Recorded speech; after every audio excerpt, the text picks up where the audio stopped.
Hello students, welcome back. ये video class 8 के students के लिए है जिनकी पुस्तक मधु कलश का आज हम 14वां पाठ जो है आसमान से बरसी आग पढ़ने जा रहे हैं।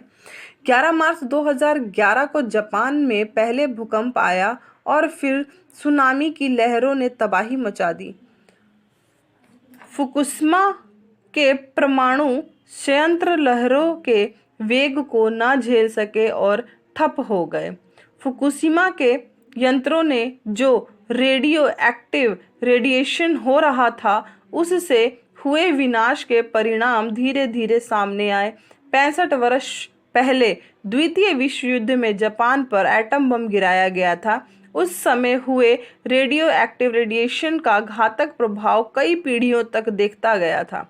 विज्ञापन के आविष्कार जहां मनुष्य के जीवन को सरल और सुखद बनाते हैं, वहीं वे भयंकर विनाशक भी होते हैं। यह कहानी द्वितीय विश्व युद्ध में जापान पर एटम बम गिराने की घटना पर आधारित है। जापान के हिरोशिमा शहर पर सूरज चमक रहा था। आसमान नीला और साफ था। रोज की तरह ट्रामकारों और बसों में भीड़ थी। लोग काम पर जा रहे थे। गर्मी का मौसम था। शहर की नदियां धीरे धीरे बह रही थी। उनके पानी पर सूरज की किरणें थिरक रही थीं। द्वितीय विश्व युद्ध के समय जापान के टोक्यो, ओसाका और नगायो शहर पर हवाई हमले हो चुके थे। हिरोशिमा अभी इनसे बचा था। यहाँ पर भी लोगों ने हवाई हमलों से बचने की पूरी तैयारी कर ली थी।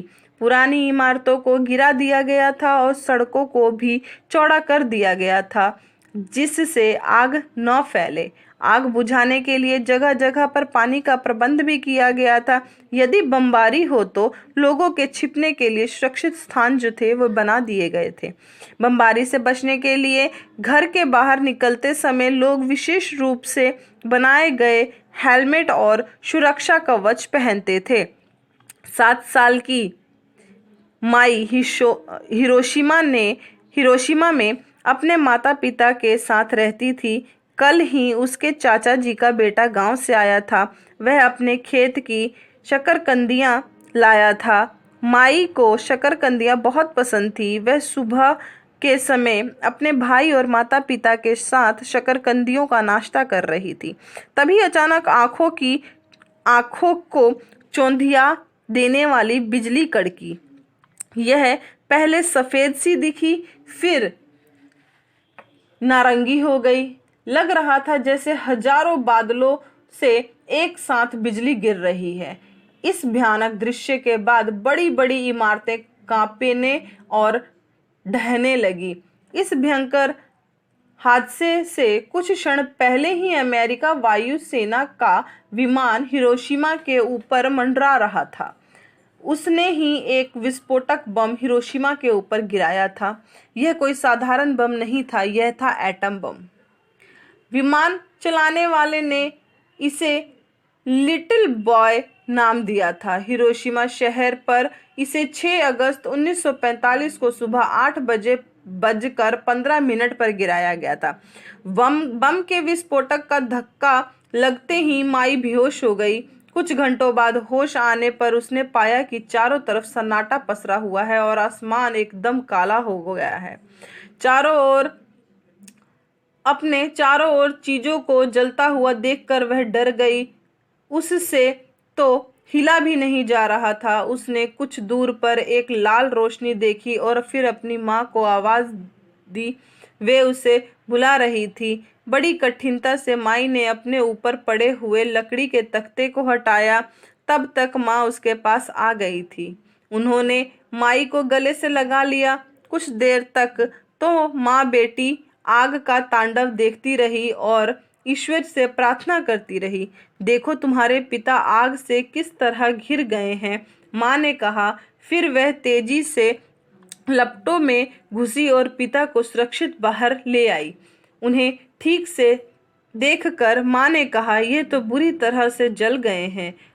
अपने किमोनो की पट्टी को खोलकर पति को पट्टी बांधी।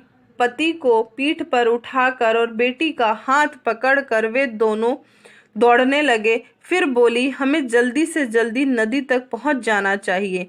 नदी के तट पर पहुंचकर तीनों पानी में कूद पड़े। माई के हाथ से माँ का हाथ छूट गया। माई चान, मुझे कस कर पकड़े रहो, उन्होंने चिल्लाकर कहा। भीड़ की भीड़ आग से बचने के लिए भागती जा रही थी। बहुत से बच्चों के कपड़े जल गए थे। इधर उधर दौड़ते हुए वे भूतों जैसे लग रहे थे, क्योंकि उनके होठ और आंखों की पलकें झुल गई थी।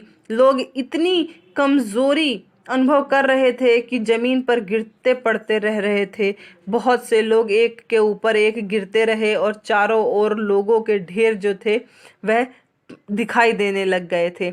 माई और उसके माता पिता ने दौड़ना जारी रखा। उन्होंने एक और नदी पार की। किनारे पर पहुंचकर पति के शरीर को नीचे रखते ही माँ उसके पास लुढ़क गई। माई को लगा कि उनके पैरों के पास कुछ हिल रहा है। उसने देखा कि एक नन्ही सी अबाबिल लड़खड़ाते हुए टप टप करके चल रही है। उस चिड़िया के पंख जल गए हैं और वह चल नहीं पा रही है। चारों तरफ चीख पुकार और जले हुए लोग दिखाई दे रहे हैं। माई ने देखा, नदी में तैरता हुआ कुछ आ रहा है। पास आने पर दिखाई दिया कि वह एक आदमी का शरीर है। उसके साथ ही एक बिल्ली भी बहती हुई आ रही है।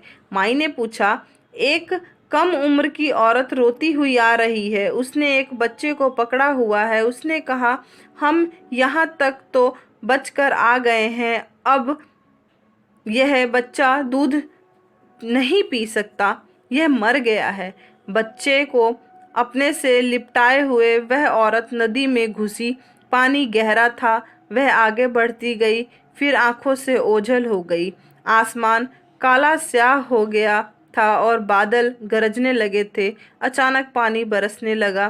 तड़पी गर्मी का मौसम था, पर हवा ठंडी थी। ऊपर से गिर रही बारिश का रंग काला था और वह चिपचिपी सी थी। फिर आसमान के अंधकार को कम करता हुआ एक इंद्रधनुष निकला। कुछ रोशनी फैली तो चारों ओर मरे हुए और जख्मी लोग दिखाई दिए। जिस समय माई और उसकी माँ अपने नष्ट हो गए शहर को देख रहे थे, जापान में एक और शहर नागासाकी पर भी एटम बम गिराया गया। यह भी 6 अगस्त 1945 का दिन था। यह शहर भी पूरी तरह से तबाह हो गया। यहाँ भी हजारों लोग मरे। मरने वालों में केवल जापानी ही नहीं, कोरिया, चीन, रूस, इंडोनेशिया और अमेरिका के भी बहुत से लोगों की मृत्यु इसमें हो गई थी।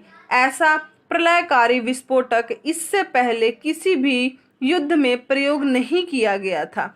यह तबाही 1000 साधारण बमों के फटने से हुई तबाही से भी अधिक था। इससे जो विषैली रेडियो धर्मी किरणें निकलती थी, वे आने वाले बहुत सालों तक लोगों को बीमारी और मौत का कारण जो है वह बनी रही। हिरोशिमा के लोग हर साल 6 अगस्त के दिन कागज की लालटेन पर इस विभीषिका में मरने वाले लोगों का नाम लिखते हैं। फिर इन लालटेनों को जलाकर हिरोशिमा में बहने वाली 7 नदियों में छोड़ा जाता है। ये नदियाँ मरने वालों की याद में बनी लालटेनों को लेकर धीरे धीरे जो है समुद्र में विलीन हो जाती है। यही है आपकी कहानी आसमान से बरसी आग।